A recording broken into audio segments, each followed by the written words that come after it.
Now, the Albanese government's obviously, in the meantime, desperately looking for ways to cut power prices, even though by closing coal-fired stations they raise them. It's reportedly planning to force gas producers, for a start, to sell their excess gas, to sell it to Australia, and at a price that's about a third of what they could get overseas. Will that work? Well, the short answer is that will be a short-term impact that has a short-term outcome, but will also create a huge sovereign risk for investment in Australia.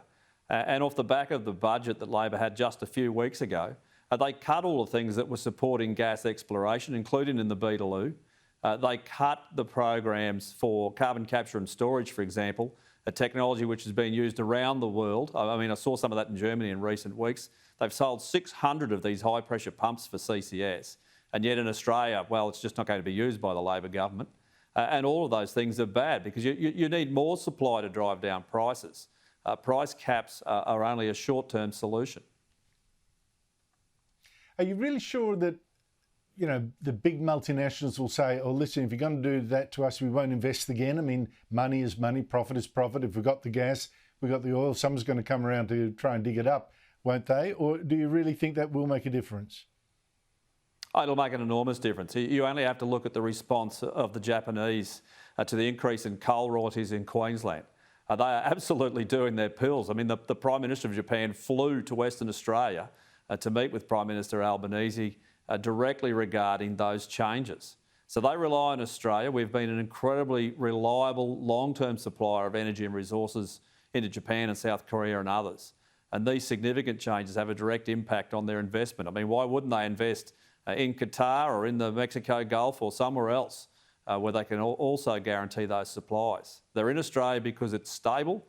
We've got a very stable political environment, and generally the regulations don't change. But, mate, you'll like this. And in the budget most recently, Labor is funding the Environmental Defenders Office.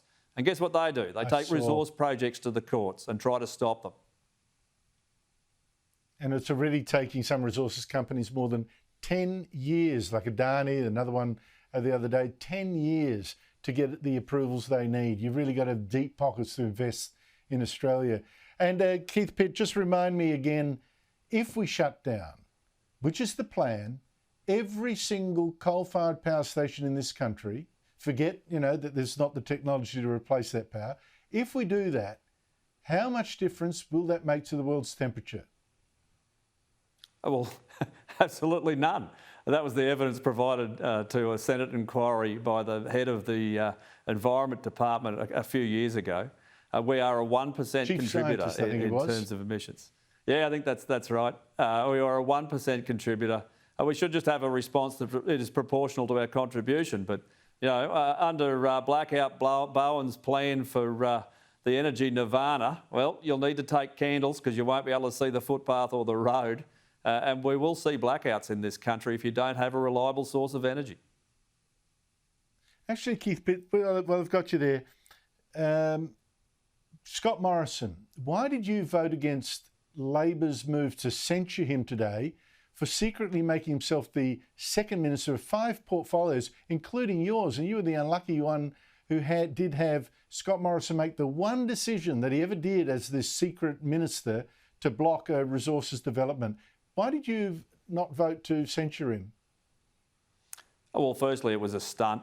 I mean, secondly, it doesn't matter how many times you kick a dead horse, it's not going to get up and run the 2 mile at Flemington. This is just Labor, to be honest, wasting the Parliament's time. Andrew, they're telling us that we'll need to sit on Saturday because they've got such a large agenda that has to be put through in terms of legislation, but they wasted 2 hours attacking the former Prime Minister when we lost government. They are in the executive positions. And to spend that much time in the Parliament on an attack on an individual, I just think was wrong. I actually think people won't like it at all. They're out there worried about being able to pay their bills and their mortgages and their fuel and everything else that continues to go up. And Anthony Albanese and the Labor Party want to spend the Parliament's time kicking Scott Morrison. It's ridiculous, particularly when they're going to plug the gap. As I suggested when this first happened, just change the rules so that you have to declare an appointment of a minister. The government says it's going to change it. Yeah, fixed, honestly. Keith Pitt, thank you so much for your time. Great to be with you.